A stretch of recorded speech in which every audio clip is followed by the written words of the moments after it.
Vamos a hablar conforme a las Escrituras. Este sería el título que le voy a poner a este tiempo de la palabra, conforme a las Escrituras. Vamos a leerlo en 1 de Corintios, capítulo 15, versículos 3 y 4.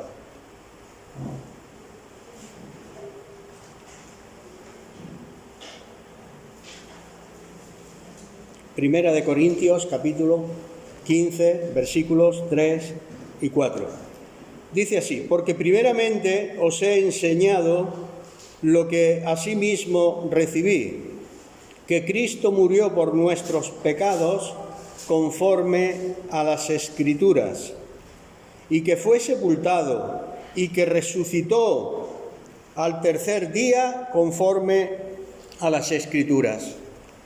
Antes de entrar en el tema, yo quiero que tomemos una referencia en lo que hemos leído y lo podamos subrayar, y es el lugar donde está escrito conforme a las Escrituras. Por eso decía que este sería el título del sermón en esta mañana, conforme a las Escrituras. Y todo fue y ha sido hecho conforme a las Escrituras. Jesús hablaba conforme a las Escrituras. Él no se saltaba nada de las Escrituras, sino que él siempre hablaba de lo que estaba escrito por Dios.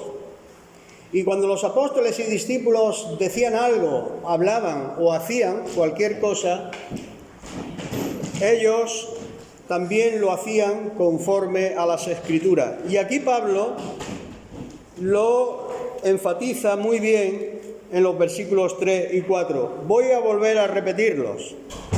Porque primeramente os he enseñado lo que asimismo recibí, que Cristo murió por nuestros pecados conforme a las Escrituras, y que fue sepultado y que resucitó al tercer día según conforme a las Escrituras.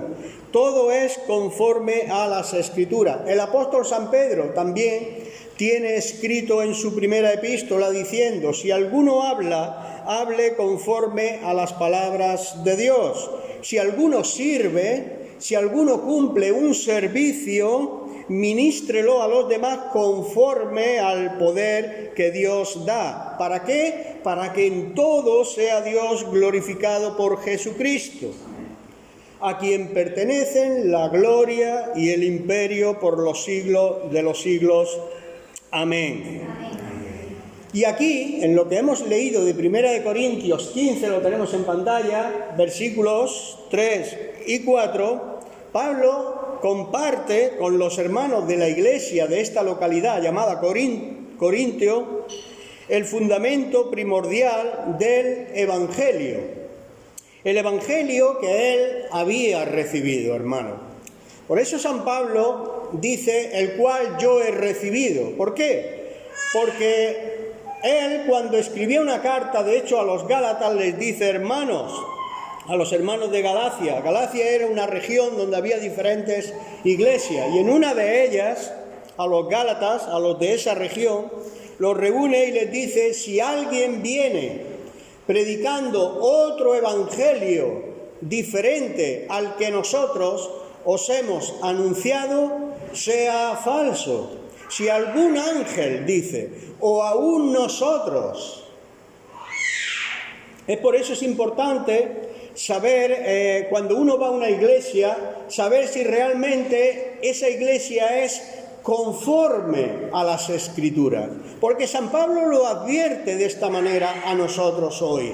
Si aún yo, dice, o un ángel que dice que viene de Dios os anuncia otro evangelio diferente al que os hemos predicado nosotros, entonces consideradlo anatema, es decir, maldito, es decir, falso, completamente falso.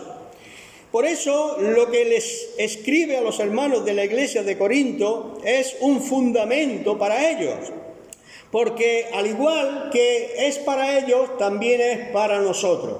Este es el fundamento del cristianismo, hermano. Por eso las religiones no tienen un fundamento. en Cristo. ¿Sabéis por qué? Porque ellos no consideran estas verdades que hemos leído. La primera verdad es que Cristo murió por nuestros pecados según las Escrituras. Ya estaba profetizado. Y eso es lo que hace que sea una base para la persona que crea en estas cosas. Después, segundo, dice que fue sepultado y que resucitó, tercero, al tercer día. Estas tres cosas que San Pablo les comparte a los hermanos de la iglesia de Corinto son la base principal. No hay otro fundamento que se pueda poner y no podemos prescindir de eso. Esta es nuestra base, hermano. Sin este fundamento no hay razón para estar aquí. Si no existe este fundamento en tu vida, que Cristo murió por nuestros pecados, que fue sepultado y que resucitó al tercer día según las Escrituras. Así, hermanos, en Juan 5:39, el Señor Jesucristo lo señala muy requete bien. Él mismo dice: ellas son las que dan testimonio de mí, refiriéndose a que las personas que le oían tenían que ser escudriñadores, debían de ser examinadores de las Escrituras. Los judíos todos tenían las Escrituras antiguas, pero ninguno de ellos las practicaba. Solo la tenían ahí como en un libro, como tú y yo la tenemos en una Biblia hoy, pero muchos no la leen, no la quieren comprender, no la entienden y lo que es peor, no la quieren obedecer y no lo hacen.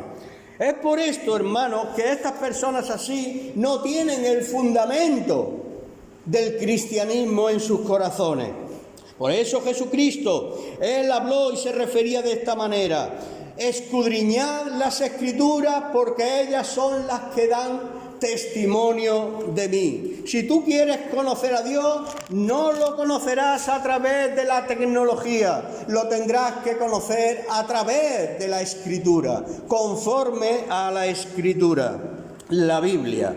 Así que, hermanos, el primer punto en esta mañana, y en referencia a este primer punto, el cual es Cristo murió por nuestros pecados, vamos a comenzar a hablar de esto. Cristo murió por nuestros pecados, eso era necesario. Era necesario que se efectuara un sacrificio que tuviera el poder de dar el perdón de pecado, un perdón que fuese real y claro, como Dios manda, que fuese eficiente y efectivo. Desde el principio de la historia del hombre, después de que fue echado del jardín del Edén por causa de haber pecado, fue expulsado por Dios del Edén. Y el propósito que tuvo divinamente Dios con ellos era enseñarles a ofrecer. Eso es lo primero que Dios enseñó al hombre, a ofrecerse, a ofrecerle a Él. Porque cuando tú te ofreces, no te ofreces a mí, te estás ofreciendo a Dios. Este es el primer punto. Y el Señor comenzó con este propósito. Por ejemplo, en la ofrenda de Abel que encontramos, no lo vamos a buscar ni a leer, en Génesis capítulo 4, versículo 4. Recordamos que Abel hace una ofrenda a Dios y la presenta al Altísimo. Esa ofrenda que estaba ofreciendo Abel, no la estaba ofreciendo al aire, no la estaba ofreciendo por cualquier causa o para que lo viese su hermano Caín, o para que Dios lo justificara de esa manera. Él no lo estaba haciendo con segundas ocasiones, sino que Él lo estaba haciendo porque lo había aprendido desde el principio, porque vio a Dios que lo hizo. El primer ejemplo fue Dios mismo, que Él dio a sus padres una túnica para que se vistiesen, y para tener una túnica de pie tú tienes que sacrificar a un animal. Y eso lo aprendieron los hijos. Y entonces, desde entonces, están ofreciendo sacrificios. Pero el problema aquí es que los sacrificios, todos los sacrificios que se han hecho desde ese día de la historia de Abel, en adelante en todo el Antiguo Testamento, todo eso apuntaba al único sacrificio que un día iba a tener valor real. Y todo estaba apuntando a Cristo, a ese Cordero que fue sacrificado, ese Cordero escogido para nosotros y por nosotros, y se presentó a sí mismo para ser matado por ti y por mí. Por eso sabemos que Cristo murió por nuestros pecados. Él vino a quitar el pecado del mundo como Cordero inmaculado, sin mancha. Desde entonces, como decimos, por todo el Antiguo Testamento, vemos repetidamente que los sacerdotes del templo, ellos ofrecían ofrendas por los pecados de su pueblo, pero esas ofrendas no tenían poder para perdonar y por eso tenían que hacerlo diariamente. Pero después, el Espíritu Santo, en el tiempo, andando en los días, en el tiempo, comienza a enseñarnos algo diferente y nos revela esta cosa tan maravillosa, que ya no se necesitaba más ofrendar sacrificio de animales, porque iba a venir uno, el cual era un perfecto Cordero sin mancha y sin ningún defecto, no se halló engaño en su boca, y él iba a dar su vida por cada uno de nosotros. Este era Cristo mismo. Por eso el profeta Samuel, lo tenemos aquí, que profetizó en su capítulo 15. No lo vamos a leer ahora. Yo lo tengo aquí el versículo anotado para no tener que ir a buscarlo. Pero se encuentra en el profeta Samuel 15, versículo 22. Obedecer es mejor que los sacrificios, hermano. ¿Tú qué pensabas? ¿Que hacer ofrenda y sacrificio era mejor que obedecer? Pues claro que no. Dice el profeta Samuel, el prestar atención es mejor que la grosura de los corderos. Y luego el rey David también llegó a expresar que el espíritu roto, el espíritu humilde, el espíritu contrito y humillado es el mejor sacrificio que tú y yo podemos hacer delante de Dios. Así que si tienes que presentar hoy algo a Dios, que sea algo en humildad, algo que realmente sabes a quién se lo estás haciendo. No para agradar a los hombres, sino para agradar al Altísimo. El Espíritu Santo, por medio del escritor de la carta a los Hebreos, también nos habla de estas cosas. El capítulo 10 de los Hebreos tampoco lo vamos a leer, pero todo el capítulo 10 está hablando de todos los sacrificios que se hacían en el templo, que los sacerdotes hacían para perdonar el pecado del pueblo, el cual no tuvo mucho éxito, porque el hombre continuaba siendo esclavo del pecado. Y dice de esta forma en uno de esos versículos del capítulo 10 de Hebreos, dice en el versículo 8, que Dios no quiso sacrificio, ni ofrenda, ni holocausto, ni expiaciones, y tampoco le agradaron. ¿Por qué? ¿Por qué dice así Hebreo? ¿Por qué dice que Dios no quiere sacrificio? Que Dios no quiere ofrenda, ni holocausto, ni expiaciones, y tampoco le agradan. ¿Por qué? Pues porque esos sacrificios de animales se tenían que ofrecer continuamente, y esos sacrificios y ofrendas del Antiguo Testamento no podían anular la naturaleza pecaminosa del hombre, por lo que era imperativo que se efectuara un único sacrificio. Acordaos, capítulo 10 de Hebreos dice que continuamente, todos los días, los sacerdotes ofrecían sacrificios para perdonar los pecados del pueblo, pero ninguno de esos sacrificios ha sido eficiente para quitar el pecado del mundo. Para eso tuvo que venir y efectuarse un único y una sola vez el verdadero y perfecto sacrificio.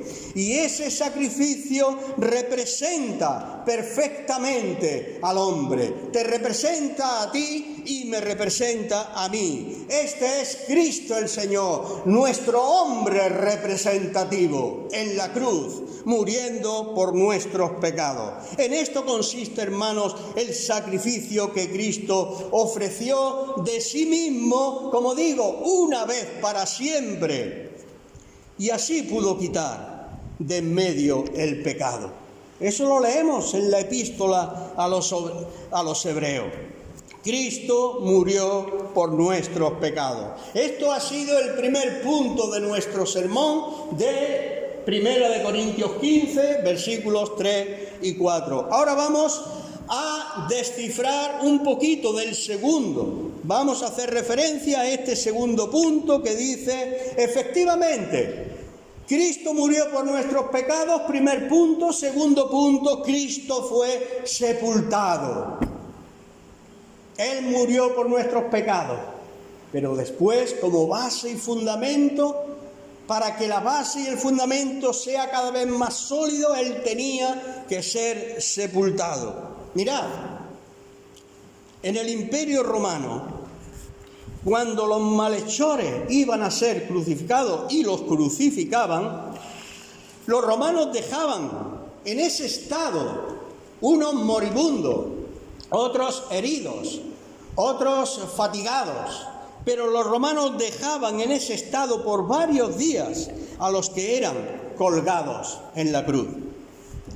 Y así ellos veían su agonía alargarse un día, 2 días, 3 días, con el propósito de que la gente que lo viese de lejos, que pasaran por allí cerca de ellos, se dieran cuenta, como aviso para aquellos que desobedecían las leyes judías y las leyes romanas. Era un complot que tenían los religiosos juntamente con los políticos. Y ese es el complot que en los últimos días de la historia de esta tierra, ese es el complot que se está amañando poquito a poquito, poco a poco. Sí, hermanos, siguiendo con esta referencia, el segundo punto, Cristo fue sepultado. Y por esa razón, Poncio Pilato, cuando vino José de Arimatea a pedirle el cuerpo del Señor, él no se había enterado que Cristo había muerto, porque como los romanos lo dejaban allí, para que su agonía fuese cada vez peor, para que se alargara el sufrimiento del condenado, en ese momento va Arimatea, José de Arimatea, y le pide a Pilato, que se sorprendió saber de la muerte del Señor, pedirle el cuerpo. Eso se encuentra en los evangelios, hermanos. Lo hemos leído muchas veces en el evangelio de Marcos, Lucas, en Mateo. Y una vez obtenido el permiso que Pilato le dio, el gobernador, todos sabemos quién es Pilato, el gobernador en ese tiempo del imperio, le dio el permiso, entonces José de Arimatea lo envolvió en sábana y lo puso en un sepulcro que él junto a Nicodemo, ellos lo compraron, lo prepararon, y allí nunca antes habían metido a ningún fallecido. Estaba limpio y era preparado para el Señor. Un sepulcro nuevo donde aún no se había puesto nadie. Eso también lo podemos ver en los evangelios. Evangelio de Lucas lo podemos ver, el cual fue asegurado por los principales sacerdotes, los fariseos, como para que ellos puedan explicarse. Si acaso los discípulos lo iban a robar el cuerpo, ellos supieran que era imposible porque había una custodia de soldados juntamente con todos los gobernantes, que ellos podían elegir gente para que no saliera ni fuera robado Cristo. Pero fue sepultado. Este es el fundamento en el cual nos queremos detener. Nos hemos detenido un poquito en que Él perdonó nuestros pecados muriendo sobre la cruz, pero no tendría valor si Él no hubiera bajado de la cruz y hubiera sido puesto en una tumba. No hubiera tenido fundamento. Así que, hermanos, el fundamento de nuestra fe son estas cosas que estamos compartiendo y que Pablo pudo dirigirse a los cristianos de Corinto. Y finalmente, nuestro tercer punto: resucitó al tercer día. El tercer día, hermano, es un día especial. Ese día es el día como hoy, primer día de la semana. El tercer día resucitó Cristo. Después de ser sepultado, después de ser muerto, al tercer día, como él mismo dijo, yo resucitaré el primer día de la semana. Pasando por alto el séptimo día. El Señor quería hacer algo nuevo. Eso nuevo era un nuevo pacto para los habitantes de esta tierra, un nuevo pacto, y por eso ahora ya no es más el adventismo del séptimo día. Ahora es el pacto nuevo, el primer día de la semana, donde María Magdalena fue al sepulcro y vio que Cristo no estaba en la tumba, había resucitado. Jesús mismo enseñó sobre su resurrección cuando dijo a los judíos que si destruían el templo, refiriéndose a su propio cuerpo, Él lo levantaría en 3 días. Pero estas palabras los judíos no entendieron, no entendían las Escrituras. Veis que tenían todas las Escrituras del Antiguo Pacto, pero los judíos no entendían las profecías. Ellos no entendieron eso, pero sus discípulos, aunque tampoco lo entendieron, ¿sabéis qué? Ellos lo creyeron. Ellos sí lo creyeron. Por eso, hermano, muchas veces, aunque tú no entiendas algo, ten fe y pídele a Dios que abra tu corazón y abra tu mente para que tú puedas creer. Aunque no entiendas. Muchas veces los niños no entienden muchas cosas, pero creen en su papá. Así nosotros deberíamos de ser delante de Dios. No entendemos a veces muchas cosas de esta vida, tantas cosas como suceden. No lo entendemos. Queremos hacer el bien y nos pagan con el mal. No entendemos. No lo entendemos. Pero yo no quiero solamente entender. Yo quiero ir más allá de ser entendido. Quiero creer en lo que Él me enseña conforme a la Escritura. Así que estos discípulos, aunque no entendieron, sí creyeron la Escritura y lo que Él había dicho en el Evangelio, cuando Él habló de estas cosas en el capítulo 2. Así que vamos a ir a mirar un poquito, no lo vamos a leer, pero sí vamos a mirarlo. En el Evangelio de Mateo hay algo que Cristo habla en referencia al antiguo pacto. ¿Os acordáis de un profeta llamado Jonás? Jonás, el que fue tragado por el gran pez. ¿Os acordáis de eso? Bueno, pues los discípulos en Mateo capítulo 12, versículo 40, le pide al Señor Jesucristo: Señor, si tú dices que tú eres Señor, muéstranos una señal. ¿Y qué señal le tenía que mostrar? Ya había hecho muchas señales delante de ellos y no le creían. Y el Señor, cuando le demandaban los fariseos, le demandaban señal, el Señor les dijo: la señal del profeta Jonás. ¿Qué fue esa? Que estuvo 3 días y 3 noches en el vientre del gran pez y al tercer día fue expulsado. Esa era la referencia, esa era la señal que le estaba dando Cristo a los fariseos, a los que no entendían, pero se lo estaba explicando para que tuvieran fe en lo que Él estaba diciendo. Sin embargo, no lo creyeron. Además, lo crucificaron. En vez de creerle, lo crucificaron. ¿Quiénes? No solo los políticos, también los religiosos, haciendo complot con ellos. Sí, hermano, no me canso de repetir estas cosas.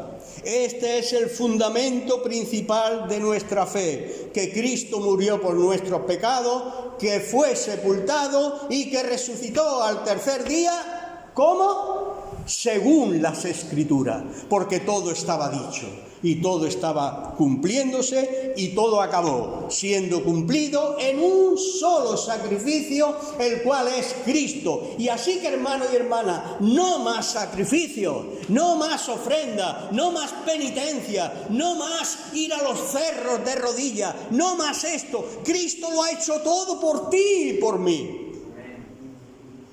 Él es perfecto.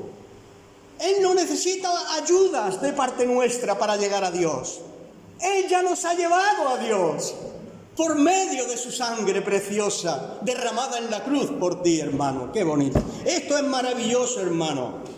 ¿Cómo no podemos entender estas cosas? Ya te digo, si no lo entiendes, créelo. Sencillamente créelo y vivirás.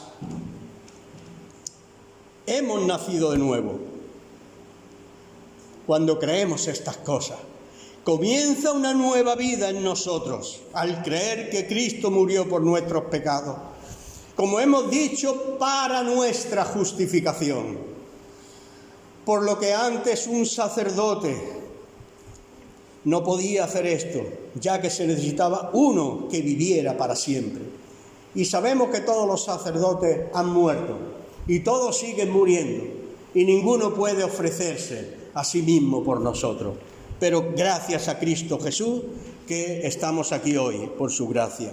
Él se ha ofrecido perpetuamente, es decir, la salvación la ha obtenido para toda la eternidad y no solo para un tiempo. El Señor Jesús hizo esta gran obra por cada uno de nosotros.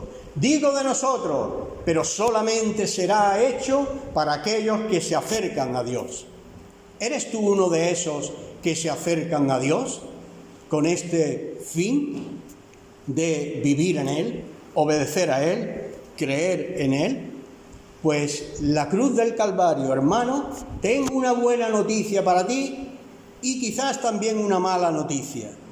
La buena noticia es que la cruz es eficaz para todo aquel que cree, pero es condenación para aquel que no cree, para aquel que rechaza a Cristo.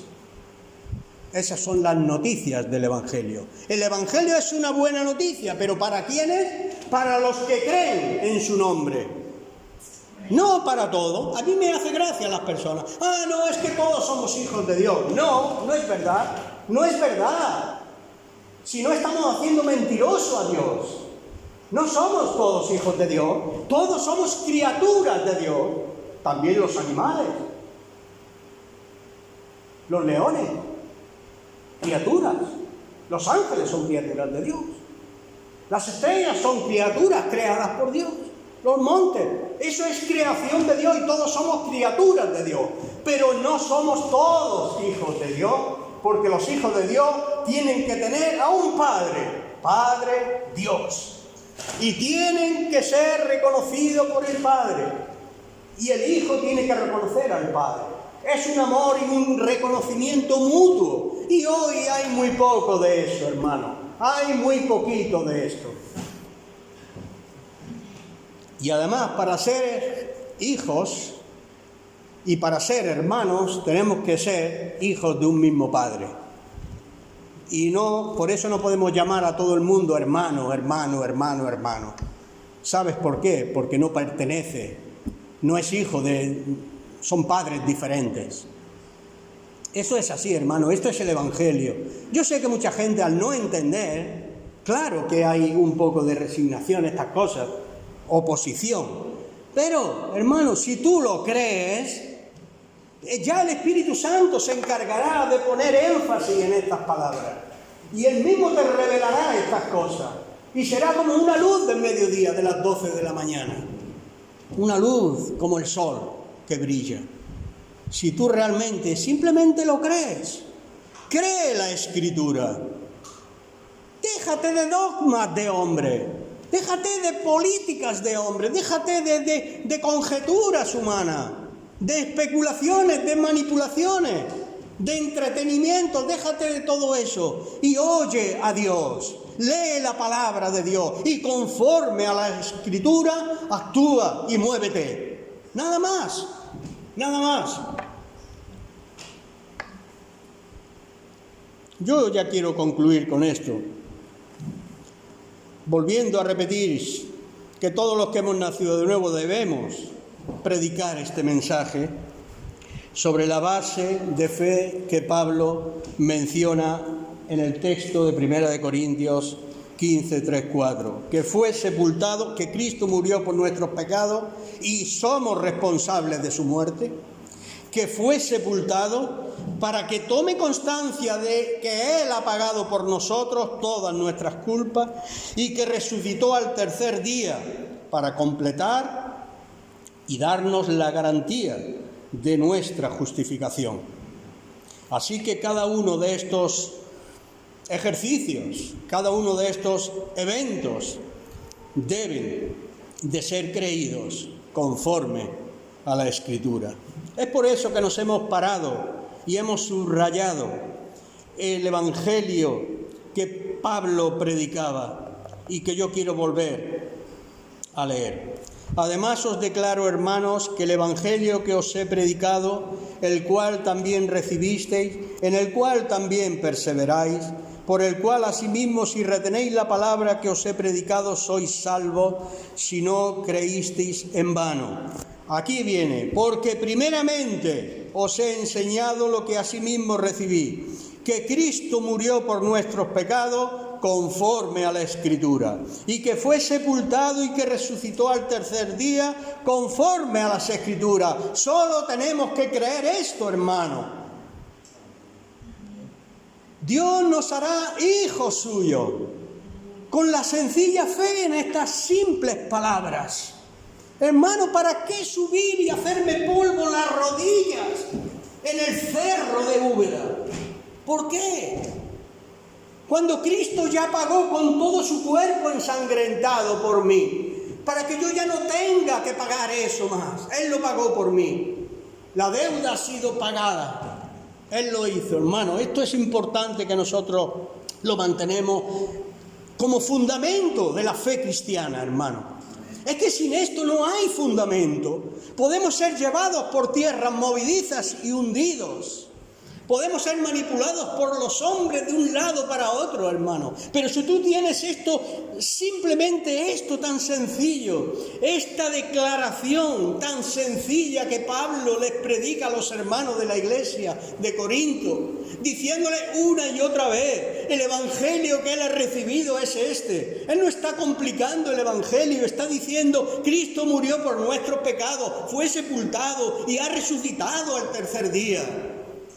Hermanos, sencillamente ha pasado esto y yo lo creo y digo, amén, Señor, gracias, aleluya. El Señor les bendiga, hermano. Estamos para el próximo día, viernes, a las 7:30 en este lugar de nuevo, para oración y estudio bíblico, de 8 a 8:30.